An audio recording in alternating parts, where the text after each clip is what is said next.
Hey friends, Cambria Evans here with the Zero Disturbance Podcast, and we are rocking and rolling through our series, Why Women Go to Therapy. And today we're going to be talking about one of my favorite topics, which is why EMDR is dangerous. When is EMDR dangerous? People talk about EMDR as being a very powerful modality. We don't want to destabilize people. We don't want to do EMDR at the wrong time. And I'm going to come in with a little bit of a different take on all of that, as I often do. And I hope that this perspective, while you may not fully agree with it, I hope it gets you thinking if you're a therapist. I hope it gets you thinking if you're a woman, because maybe someone told you about how cool EMDR and brain spotting is, but you're like, I don't know if it's the right time. And I don't know if I want to, shake the snow globe too much. So I hope today's episode is helpful for all of you with your framework around that. So what I love about EMDR the most is that it contains within it a value system. And it's not called a value system. This is actually a negative and positive belief list. Now, these are all negative and positive beliefs from CBT, cognitive behavioral therapy, which basically is like 1,000,000 years old and teaches you just with this part of your brain, with your thinking brain, not your body.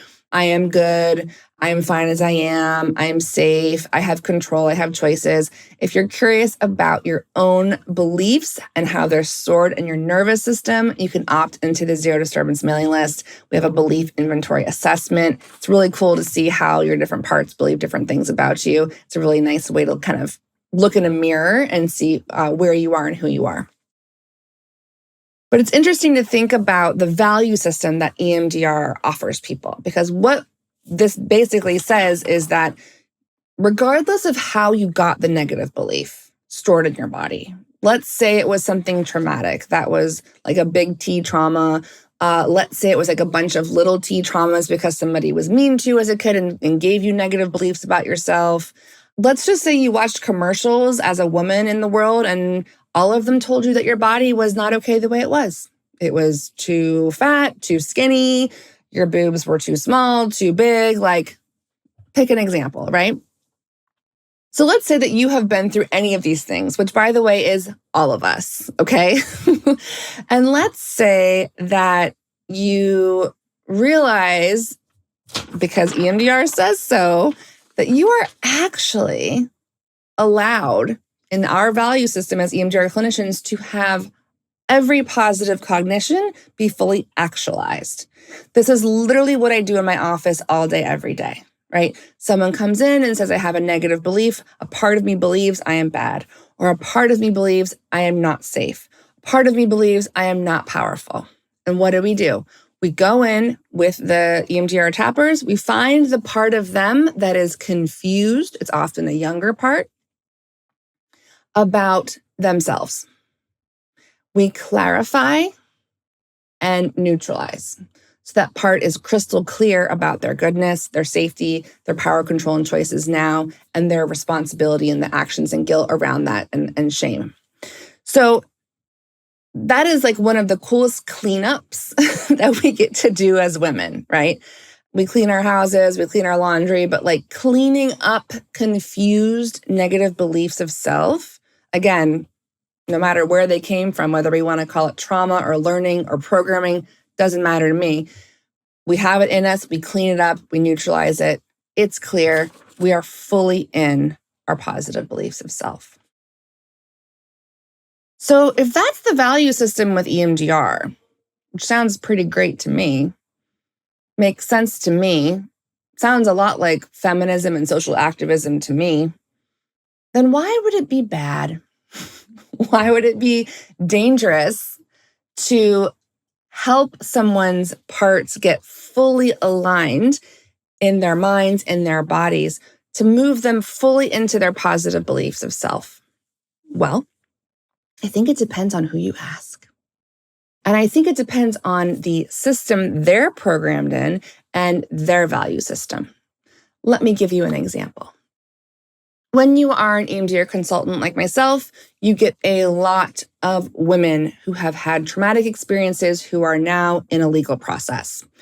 And it's interesting to hear from my clients when their lawyers tell them, well, you should go get EMDR, but you shouldn't fully process that target yet, because we're going to need you, sexual assault victim, to not get fully neutralized and recovered, because when we put you on the stand, if we have to, we're going to need you to be convincing for the judge or the jury of what really happened to you. And if you go up there and you're too neutral and you're too desensitized and you're too recovered, they're not going to believe you. So it's dangerous to do EMDR now because it might hurt your case. Y'all, I wish I was making this shit up. This is a theme in my practice. This is a theme I've heard in consultation, right?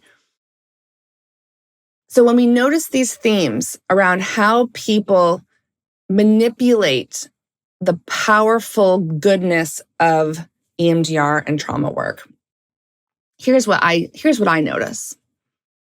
I notice that what this example and this theme tells us is we as women live in a legal system that if we are assaulted and we have evidence of that and we go through the police process and the medical process and the therapeutic process to heal and recover, and then we go through the court system, we actually can't fully heal until we are believed and have to convince somebody with our distress that we're telling the truth, which is not a system and a value system of, you know what, we believe women. We believe women. Yeah, and we believe evidence. If you are an EMDR clinician and someone tells you not to do EMDR on someone who has been a victim of something, I want you to think really clearly and go back to this episode about whose value system are you making choices from? Are you making a value system in your integrity that everyone deserves positive beliefs of self in their body, and that people who have felt unsafe and out of control in an assault, do they deserve to feel that now, or do we have to wait so that other people can believe them?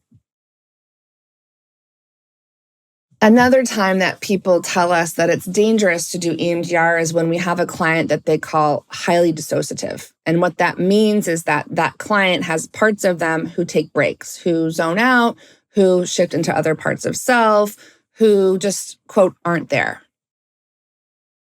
And what's interesting is that that process is happening inside those, quote, dissociative clients all the time anyway. So we're not making that happen with EMDR. Again, what EMDR does is it holds this beautiful mirror up to a system and says, here's kind of how this was designed.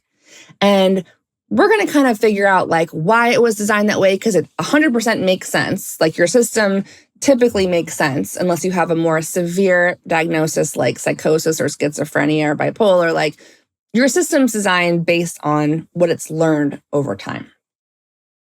And if you're dissociative during EMDR, that's happening when you're not doing EMDR.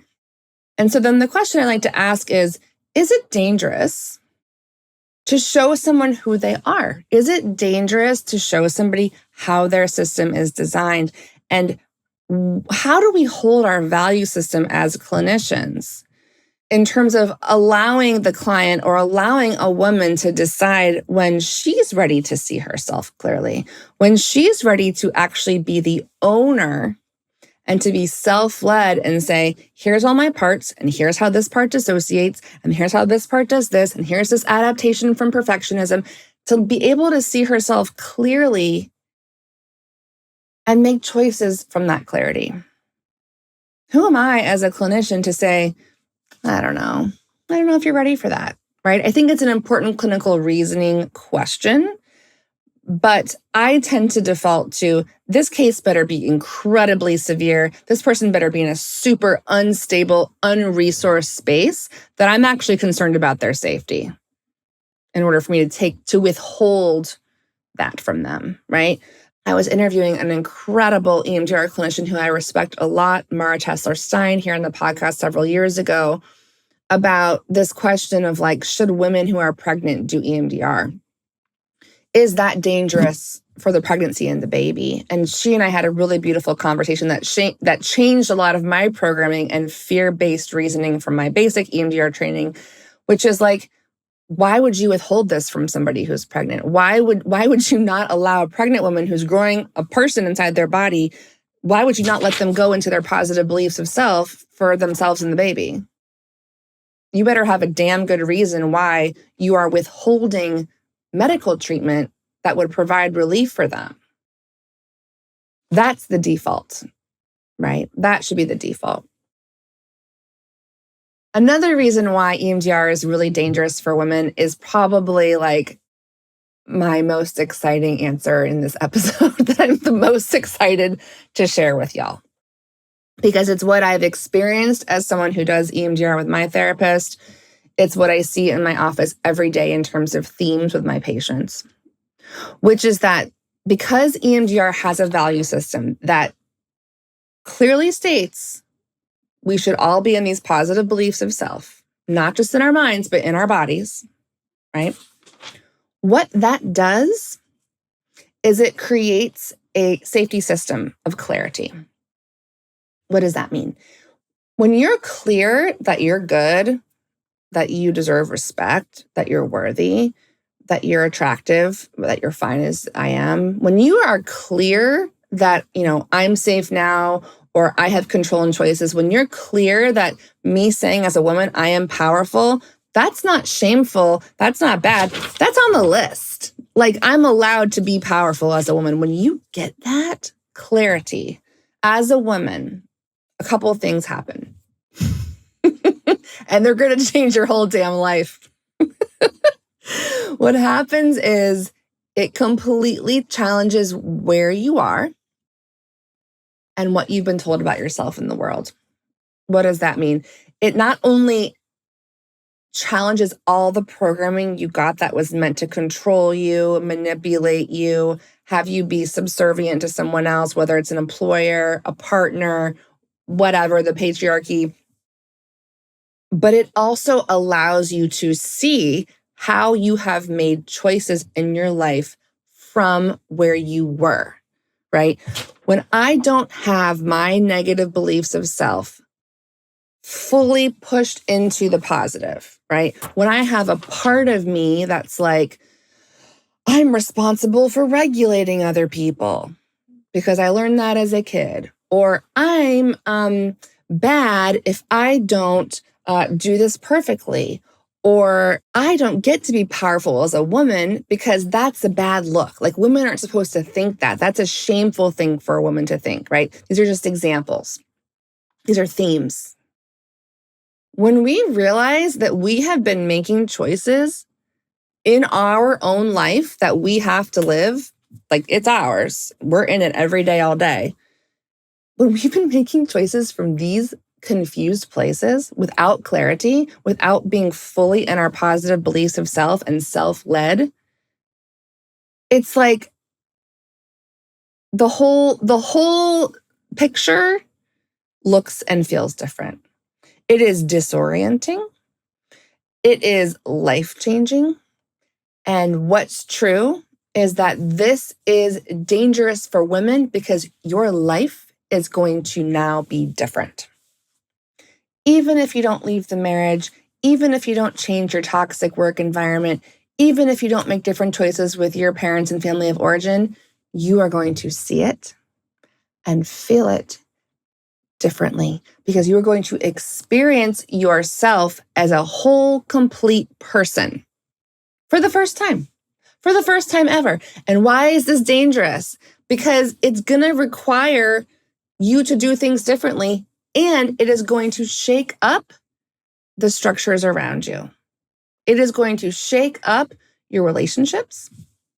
It is going to shake up your expectations of yourself, the pressure you put on yourself, the shoulds that you have in your mind and in your heart. All that's going to be different now. It's going to be so clear and neutral. It's like not that hard to understand. Your body will feel it differently. And you're going to have this moment where you see yourself how you used to behave and feel and be, and you're not going to recognize yourself. And you're going to ask yourself, like, is this who I really am? Is this who I really am? And then from that place, you get really curious about if this is who I really am and my full positive beliefs of self in my body, not just like in my head. Do I even need this? Do I even need this? Do I even have the patience to tolerate this bullshit? It is like your soul and your heart evolve so fast. It's undeniable. And the reason this is dangerous is because I truly believe that this is the place where the biggest changes for good can happen, right? When we are in our positive beliefs of self, all the choices we make are going to be good, right? If you think about like people that need to control or people who are narcissistic or people who are like bad people, like they're not operating from positive beliefs of self and neutrality. They're operating from like deep issues of control and power and insecurity and like shame and like yucky stuff. Those are the places people live. Those are the parts of self people manage who make the world shitty, who make choices that are destructive. But when we are in our full positive beliefs of self, it's like the choices are just like no-brainers, right? And they typically don't hurt other people. They don't. So if you are a woman and you're signing up for this, I want you to think about what might happen to you. What might happen to your life? And if that feels dangerous to you, right? How exciting is that? To realize that my whole life might get different. And that's scary. And there's a part of me that feels like that's dangerous because maybe I won't recognize myself. Maybe I'll actually make choices that are self-led and clear. And maybe that feels so foreign to me that freaks me out. Maybe me doing this work is going to get me so clear, I am going to leave this marriage and that's going to suck for my kids. Maybe me seeing that I'm fine as I am is going to change my performance at work because maybe I'm not going to work till 11 p.m. at night anymore for that company because I don't give a shit. I don't need that approval from that employer anymore because I know I am good. So again, these are all examples. These are all themes that women unravel here in my office when they do EMDR and brain spotting and they get their self-led energy online. It can feel dangerous. It can be a destruction to the system that they are living in. And then it can be a rebirth, which can also feel dangerous for people to redesign the system based on the clarity of positive beliefs of self, right? One of my favorite questions that I like to ask myself, just as a woman in the world, is when I'm making a choice, I always want to check myself and make sure I'm making it from a positive belief of self. Like, are there parts of me that are confused about negative beliefs and positive beliefs? Like, is this congruent and clear? And when I have the clarity before I make the choice, I then also like to ask myself a second question, which is, why not? Why not? And what does that question give you? When you ask why not, what you're doing is you're checking the programming. You're checking the programming, right? After you get divorced, should you remarry or not remarry? Should you date more than one person at a time? Like, should you, all these questions, right? When you ask the question, why not, you release the clause of the societal expectations and messaging that you have been so inundated with forever that it almost starts to feel like your own voice. And by asking the question of why not, you are reminding yourself that this is your life. It's not your parents' life. It's not your partner's life. It's not your kid's life. It's not your employer's life. It's not your girlfriend's life. It's your life that you have to wake up every day and be in, and hopefully experience some joy and some pleasure and some lightness and some autonomy and some creativity and curiosity.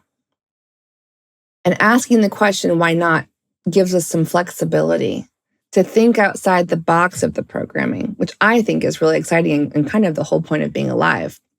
And I imagine that a lot of people who have been social activists and created social movements for good have done these two things, have been fully in their positive beliefs of self to know this group is mistreating this group.